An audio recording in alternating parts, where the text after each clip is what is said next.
Hello everyone, you are watching Chemistry with Dr. Yusufzai। Last lecture में हमने general organic chemistry के बारे में पढ़ा था, फिर हमने सिंथेटिक कंपाउंड्स और नेचुरल कंपाउंड्स के बारे में पढ़ा था, फिर हमने सबसे important topic nomenclature of organic compounds start किया था। फर्स्ट लेक्चर में हमने उसके डिफरेंट स्टेप्स पढ़े थे कि अगर ये स्टेप्स हम फॉलो कर ले तो किसी भी ऑर्गेनिक कंपाउंड को हम इजीली नाम दे सकते हैं।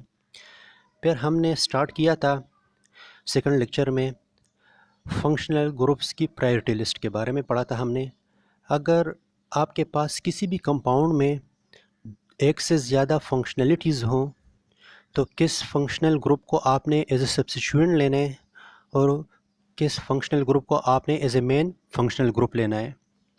फिर हमने डिफरेंट जो क्लासेस ऑफ कंपाउंड्स है उसका नोमेनक्लेचर पढ़ा था और आज हम पढ़ेंगे नोमेनक्लेचर ऑफ कीटोन। अगर हम कीटोन के फंक्शनल ग्रुप को देख ले तो यहाँ पे C डबल बॉन्ड O, एक साइड पे अल्काइल ग्रुप अटैच है और दूसरे साइड पे भी अल्काइल ग्रुप अटैच है। ये अल्काइल ग्रुप सेम भी हो सकते हैं और डिफरेंट भी हो सकते हैं और सेंटर में उसका क्या होगा, कार्बोनिल। और ये कार्बोनिल मतलब carbon double bond with oxygen. यहाँ पे सिंपल फॉर्म में इस तरह हम लिख सकते हैं इसको। यहाँ पे एग्जांपल से आप इजीली समझ सकते हैं कि हम इसको किस तरह नाम देंगे। सपोज़ फॉर एग्जांपल इसको देख ले, यहाँ पे एक कंपाउंड जो है ना मैंने यहाँ पे ड्रा किया हुआ है। सबसे पहले आपने देखना है कि लॉन्गेस्ट कंटिन्यूस चेन कौन सा है जिसमें सबसे ज़्यादा सब्स्टिट्यूएंट और फंक्शनल ग्रुप हो। तो पहले मैंने ये लॉन्गेस्ट कंटिन्यूस चेन सेलेक्ट की है। फिर उसके बाद नंबरिंग की बारी आती है।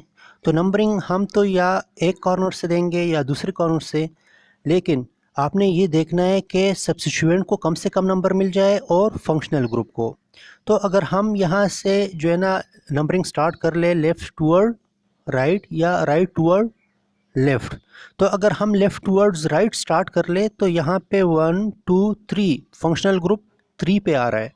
लेकिन अगर हम राइट से स्टार्ट कर ले 1 2 3 4, तो फिर राइट के केस में यहाँ पे फंक्शनल ग्रुप की जो नंबरिंग आ रही है वो 4, तो ये गलत है। तो इसलिए हमने नंबरिंग लेफ़्ट टूवर्ड्स राइट दिए हैं, 1 2 3 4 5 एंड 6। किसी भी जो आपके पास लॉन्गेस्ट चेन हो उसमें अगर 6 कार्बन हो तो उसका पेरेंट नेम बनता है हेक्सेन। फिर उसके बाद आपने देखना है कि इसमें फंक्शनल ग्रुप कौन सा है। तो यहाँ पे ये देख ले फंक्शनल ग्रुप यहाँ पे मैंने ये मेंशन किया हुआ है कि इस तरह का अगर आपके पास किसी भी कंपाउंड में फंक्शनल ग्रुप आ रहा हो तो ये किसकी फंक्शनलिटीज़ है, कीटोन की। तो ये आपके पास क्या है, कीटोन, और ये किस पोजीशन पे है, 3 पे। तो कीटोन का जो सफिक्स है ONE, और उससे पहले आपने इसकी पोजीशन भी मेंशन करनी है, तो 3 on. Functional group of ketone along with its position 3 on. फिर आपने जो है ना सब्स्टिट्यूएंट देखना है कि इसमें कौन कौन से सब्स्टिट्यूएंट मौजूद हैं। तो यहाँ पे ये देख ले, एक सब्स्टिट्यूएंट 2 पे है और दूसरा 5 पे, और दोनों जो है ना सेम सब्स्टिट्यूएंट है, मिथाइल। तो अगर 2 मिथाइल हो तो फिर हम क्या लिखेंगे, डाई मिथाइल। और ये पोजीशन कौन सी है इसकी, 2 एंड 5, तो 2 5 डाई मिथाइल, ये यहाँ पे मैंने लिख लिया। तो अगर हम इसके पूरे नाम देख लें तो 3 5 डाई मिथाइल हेक्सेन 3 ऑन। यहाँ पे देख ले हेक्सेन HEXANE, सिर्फ E को मैंने क्या किया है, रिप्लेस किया है ONE से, और इसका पोजीशन भी यहाँ पे मैंने लिख लिया। तो हेक्सेन 3 ऑन। ये जो है ना ओपन चेन था आपके पास। अगर ये आपके पास कीटोन साइक्लिक फॉर्म में हो तो फिर इसको किस तरह नाम देंगे। सपोज़ यहाँ पे ये साइक्लिक कीटोन है, तो आपने लॉन्गेस्ट कंटिन्यूस चेन्स जिस तरह मैंने बार बार मैं बता रहा हूँ कि सेलेक्ट करना है, तो वो मैंने कर लिया है। फिर आपने नंबर ऑफ़ कार्बन काउंट्स करने हैं कि कितने इसमें 6 नंबर ऑफ़ कार्बन है इसमें, तो पेरेंट नेम हेक्सेन ही बन रहा है, लेकिन वो ओपन चेन था तो इसलिए हमने सिंपल हेक्सेन लिख किया। लेकिन यहाँ पे ये साइक्लिक फॉर्म में है तो आपने हेक्सेन के साथ साइक्लो वर्ड भी ऐड करना है, तो ये क्या बनेगा, साइक्लोहेक्सेन। साइक्लिक कंपाउंड है तो जो पेरेंट नेम बन रहा है तो उसके साथ आपने साइक्लो का वर्ड भी ऐड करना है, तो इसका नाम क्या बनेगा, पेरेंट नेम साइक्लोहेक्सेन। इसके बाद फंक्शनल ग्रुप की बारी आती है, तो फंक्शनल ग्रुप आपने देखना है कि फंक्शनल ग्रुप कौन सा है इसमें। तो फंक्शनल ग्रुप यहाँ पे कीटो फंक्शनल ग्रुप है, कीटोन फंक्शनल ग्रुप। तो इसके बाद जो है ना, अच्छा हाँ, ये देख ले कि लास्ट केस में हमारे पास नंबरिंग या तो हमने जो है ना लेफ़्ट से स्टार्ट की या राइट से स्टार्ट की, लेकिन इस केस में आपने नंबरिंग उसी कार्बोनिलिक कार्बन से स्टार्ट करनी है। किससे, कार्बोनिलिक कार्बन से ही आपने नंबरिंग स्टार्ट करनी है। मतलब कि जो कीटोन की फंक्शनैलिटी है उसी कार्बन को आपने कार्बन नंबर 1 कंसिडर करना है। फिर आपने ये देखना है कि आपने या जो है ना क्लॉकवाइज नंबरिंग देनी है या एंटी क्लॉकवाइज नंबरिंग देनी है।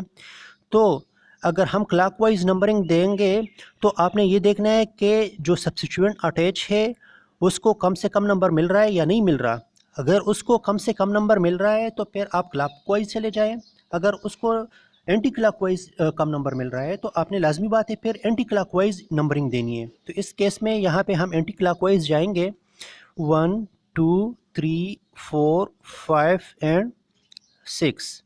तो यहाँ पे कितने सब्स्टिट्यूएंट है, 2, एक 2 नंबर कार्बन और दूसरा 4 नंबर कार्बन पे, और दोनों क्या है, मिथाइल।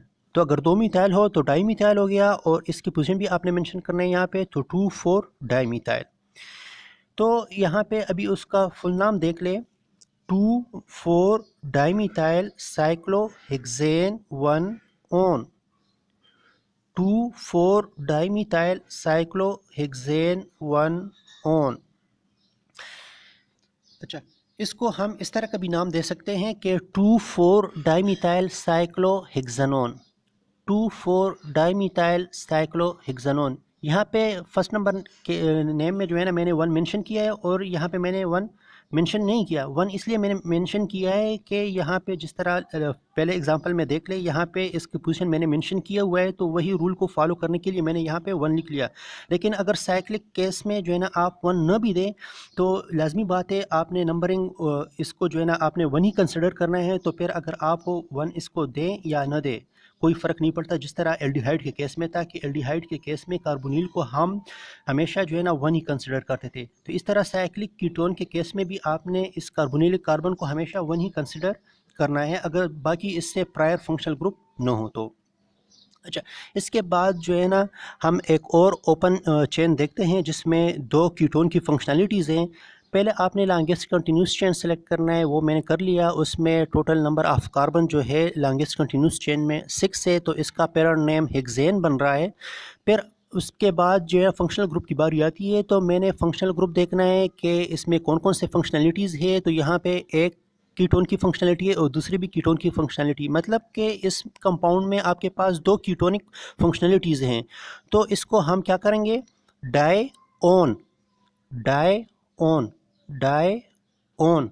तो इसकी जो है ना आपने पोजीशन भी मेंशन करना है यहाँ पे। तो 4 एंड आपके पास 3, 3 एंड 4, एक जो है ना फंक्शनलिटी 3 पे है और दूसरी 4 पे, तो 3 4 डाई ऑन। फिर जो है ना आपने सब्स्टिट्यूएंट देखना है कि सब्स्टिट्यूएंट किस पोजीशन पे है, 2 पे। कौन सा सब्स्टिट्यूएंट है, मिथाइल, तो 2 मिथाइल। यहाँ पे अभी फुल नेम को देख ले, 2 methyl hexane 3 4 dione, 2 methyl hexane 3 4 dione. Nomenclature of carboxylic acid. Carboxylic acid की जो है ना अभी हमने नॉमेनक्लेचर पढ़ना है। कार्बोक्सिलिक एसिड की जो फंक्शनैलिटी है CO2H, CO2H। वो यहाँ पे मैं भूल गया हूँ कि फंक्शनल ग्रुप उसका लिख लूँ, लेकिन यहाँ पे फंक्शनल ग्रुप मैंने चलो एक एग्जांपल में मेंशन किया हुआ है कि यहाँ पे फंक्शनल ग्रुप इसका क्या होगा, CO2H। ये कार्बोक्सिलिक एसिड की फंक्शनैलिटी है। तो अभी हम इसके जो है ना नॉमेनक्लेचर पढ़ेंगे। यहाँ पे एग्जांपल मैंने दिया हुआ है, तो इससे आप इजीली समझ जाएंगे कि हम जो है ना कार्बोक्सिलिक एसिड को किस तरह नाम देंगे। तो यहाँ पे आप देख ले कि लॉन्गेस्ट कंटिन्यूस चेन आपने सेलेक्ट करना है। कौन सा लॉन्गेस्ट कंटिन्यूस चेन, जिसमें कार्बोक्सिलिक एसिड की फंक्शनैलिटी हो। अगर इस पहले एग्जांपल को हम देख ले तो यहाँ पे 1 2 3 4 5 6 कार्बन है स्ट्रेट चेन में, और यहाँ पे जो है ना अगर हम इस नीचे की तरफ आ जाएं तो यहाँ पे फिर 5 जो है ना कार्बन बन रहे हैं। स्ट्रेट में 6 कार्बन बन रहे हैं और इस तरफ जो है ना 5 कार्बन बन रहे हैं। लेकिन हम स्ट्रेट नहीं जा रहे, हम इस तरफ आ रहे हैं। क्यों? इसलिए कि स्ट्रेट में जो है ना आपके पास फंक्शनलिटीज़ नहीं है कार्बोक्सिलिक एसिड की, और इस तरफ आपके पास कार्बोक्सिलिक एसिड की फंक्शनलिटी भी है। तो जिस तरह मैंने पहले बताया कि आपने वही लॉन्गेस्ट कंटिन्यूस चेन सेलेक्ट करना है जिसमें आपके पास कार्बोक्सिलिक एसिड की फंक्शनलिटीज़ भी हों। तो यहाँ पे क्या है, ये आपके पास इसमें कार्बोक्सिलिक एसिड की फंक्शनलिटी है। फिर इसके बाद जो है ना आपके पास 5 कार्बन है लॉन्गेस्ट चेन में, तो अगर जिसमें आपके पास 5 कार्बन हो तो उसका पैरेंट नेम बनता है पेंटेन। फिर उसके बाद नंबरिंग की बारी आती है। जिस तरह मैंने पहले बताया था कि एल्डिहाइड हो या जो है ना आपके पास बाकी इस तरह की फंक्शनलिटीज़ हो, अगर उस फर्स्ट नंबर कार्बन पे हो तो आपने यानी टर्मिनल पे हो तो आपने नंबरिंग उसी कार्बन से स्टार्ट करनी है। इसका केस भी तकरीबन एल्डिहाइड जैसा ही है, ये भी टर्मिनल पे ही होगा आपके पास हमेशा। सही है। तो आपने क्या करना है, तो कार्बोनिलिक कार्बन से आपने नंबरिंग स्टार्ट करनी है। तो 1 2 3 4 एंड 5। इसके बाद जो है ना आपके पास फंक्शनल ग्रुप क्या है, कार्बोक्सिलिक एसिड का है। तो जिस तरह ये आपके पास कार्बोक्सिलिक एसिड भी एल्डिहाइड की तरह फर्स्ट नंबर कार्बन ही हम कंसिडर करेंगे, तो यहाँ पे अगर इसका पोजीशन हम लिखें या ना लिखें कोई फ़र्क नहीं पड़ता।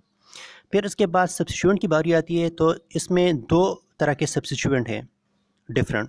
एक जो है ना आपके पास 2 नंबर कार्बन पे है और एक 4 नंबर कार्बन पे। 2 नंबर कार्बन पे जो है इथाइल ग्रुप है और 4 नंबर पे मिथाइल ग्रुप। तो यहाँ पे आपने substituent along with its position mention करना है। तो 2 इथाइल और 4 मिथाइल। तो अभी हम फुल नेम की तरफ आते हैं। तो 2 ethyl 4 methyl pentanoic acid, 2 ethyl 4 methyl pentanoic acid. तो यहाँ पे पेंटेन PENTANE, एंड पे क्या आ रहा है E। तो इस E को मैंने रिप्लेस किया किससे, ओइक एसिड से, OIC acid, oic acid. E को मैंने रिप्लेस किया किससे, ओइक एसिड से, तो पेंटानोइक एसिड। नेक्स्ट एग्जांपल की तरफ हम आ रहे हैं। इसमें दो कार्बोक्सिलिक एसिड की फंक्शनलिटीज़ हैं, दो फंक्शनल ग्रुप है कार्बोक्सिलिक एसिड की। तो यहाँ पे अगर हम लास्ट केस में यहाँ पे आपके पास 6 कार्बन बन रहे थे, लेकिन अगर हम इस तरफ आ रहे हैं तो 4 कार्बन बन रहे हैं। तो आपने सिर्फ ये नहीं देखना कि आपने maximum number of carbon chain में लेने हैं। अगर उसमें फंक्शनलिटीज़ ना हो तो आपने वही जो है ना लॉन्ग चेन सेलेक्ट करना है जिसमें फंक्शनल ग्रुप आ रहा हो, चाहे उसमें जो है ना टोटल नंबर ऑफ़ कार्बन कम क्यों ना हो। सही। इस केस में स्ट्रेट के केस में आपके पास 6 कार्बन आ रहे हैं, लेकिन यहाँ पे इस तरह जो है ना आपके पास 4 कार्बन आ रहे हैं। तो मैंने यही 4 वाले कार्बन को ही सेलेक्ट करना है। क्यों? इसलिए कि इसमें दो कार्बोक्सिलिक एसिड की फंक्शनलिटीज़ हैं। स्ट्रेट चेन में आपके पास नहीं है लेकिन इसमें है, तो इसलिए मैं ये सेलेक्ट कर रहा हूँ। तो अभी जो है ना उसमें कितने कार्बन है, 4। तो ये आपके पास हो गया ब्यूटेन। फिर उसके बाद नंबरिंग की बारी आती है। तो नंबरिंग या तो मैं इस कार्बोक्सिलिक एसिड कार्बन से स्टार्ट करूँगा या इससे, तो आपकी मर्ज़ी, कहीं से भी स्टार्ट कर सकते हैं। चलो मैं यहाँ से स्टार्ट कर लेता हूँ। तो यहाँ पे आ रहा है 1 2 3 एंड 4। अच्छा, फिर उसके बाद जो है ना आपके पास फंक्शनलिटीज़ या फंक्शनल ग्रुप कौन कौन से हैं, दो कार्बोक्सिलिक एसिड के फंक्शनल ग्रुप से। इसके बाद फिर सब्स्टिट्यूएंट की बारी आती है। तो दो जो है ना आपके पास सब्स्टिट्यूएंट प्रेजेंट है यहाँ पे, डिफरेंट सब्स्टिट्यूएंट। एक जो है ना 2 नंबर कार्बन पे हैं और एक 3rd नंबर कार्बन पे। तो 2nd नंबर कार्बन पे जो है ये क्या है, इथाइल। तो 2 इथाइल, और 3rd नंबर पे जो है ये देख ले, आइसोप्रोपाइल। आइसोप्रोपाइल यहाँ पे क्या है, 3 कार्बन, तो प्रोपाइल हो गया, और ये 2nd नंबर कार्बन के साथ अटैच है तो आइसोप्रोपाइल, 3 आइसोप्रोपाइल। तो अभी जो है ना फुल नेम देखते हैं इसका कि क्या बन रहा है, 2 ethyl 3 isopropyl butane dioic acid, butane dioic acid. Butane का ई जो है ना मैंने रिप्लेस किया डाइओइक एसिड से, डाई 2, मैंने मीन्स के यहाँ पे जो है ना कार्बोक्सिलिक एसिड के दो फंक्शनलिटीज़ हैं। यहाँ पे दो आपके पास जो है ना सब्स्टिट्यूएंट आ रहे हैं, तो आपने अगर एक से ज़्यादा सब्स्टिट्यूएंट हो तो आपने अल्फ़ाबेटिकल ऑर्डर फॉलो करना है। इसका जो है ना कॉमन नेम भी है। कॉमन नेम इसका क्या है? अगर यहाँ पे सब्स्टिट्यूएंट नो, क्या यहाँ पे 2 और 3 पे जो है अगर सब्स्टिट्यूएंट नो तो इसका कॉमन नेम भी है। कॉमन नेम क्या है? Succinic acid. क्या नाम है इसका? Succinic acid. तो अगर हम इसका common name as a parent जो है ना नेम कंसिडर कर ले, सक्सीनिक एसिड को ही हम अगर पेरेंट नेम कंसिडर कर ले तो इसका नेम क्या बनेगा फिर? 2 ethyl 3 isopropyl succinic acid. 2 ethyl 3 isopropyl succinic acid. अभी जो है ना नेक्स्ट एग्जांपल देखते हैं। यहाँ पे देख ले, स्ट्रेट चेंज में जो है ना आपके पास कितने कार्बन आ रहे हैं? 7। और इसमें जो है ना कार्बोक्सिलिक एसिड की फंक्शनलिटीज़ भी हैं।